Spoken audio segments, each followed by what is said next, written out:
A battle over Rochester School District money is taking place in the Minnesota legislature right now. Funding Rochester Public Schools P-TECH program is dividing Minnesota State Senators Carla Nelson and Liz Bolden. The program allows high schoolers to start college classes as freshmen to get their nursing practitioner license or an information technology associate's degree. KIMT News 3's Brandon Cote joins us live in studio now with more on this story. So Brandon, why are the senators clashing over this funding? Well, Kami, there's about $790,000 dedicated to P-TECH programs. Rochester is the first school district in the state to run the program.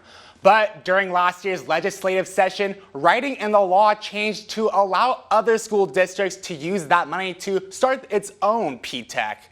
Both senators have different ideas of how much money Rochester should have for years to come.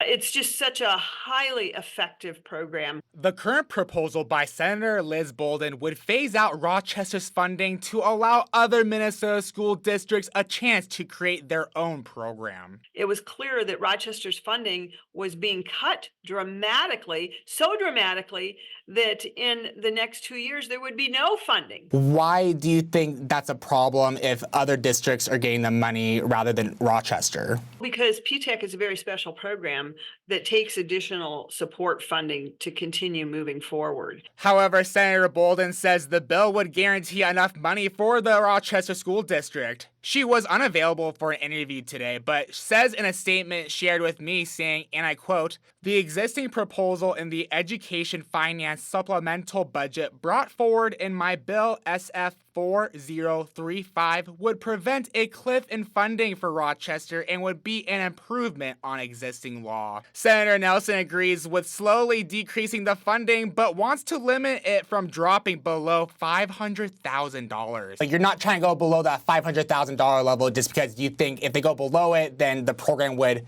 start seeing failures. Well, we would hope not. I mean, yes, that is the concern. And this just came out of the blue, so I think we'd have to look at it very carefully. Senator Nelson tried to pass an amendment Tuesday morning to address the issue she is seeing with the funding, but it failed. The Republican accused Bolden of voting no against it. Senator Bolden is saying you made false claims about her opposing that amendment. What is your comment on that? Yes. Oh, no. It's very important to clear that up. She did vote against when she did vote against the amendment. And I saw that and I couldn't believe it. I was shocked. But the Democrat voted yes. At the very end, which I did not look back up at the board, she flipped her vote. Senator Liz Bolden also says, and I quote, "I look forward to this chance to bring the voice of Rochester into final budget negotiations, and it's my top priority to ensure a resolution to the P-TECH question that delivers for Rochester students and families." All right, Brandon, thank you so much. An important topic here in Rochester, that's for sure. Senator Nelson is planning to propose a similar amendment compared to the one that failed earlier this week. The legislative session ends on May 20th.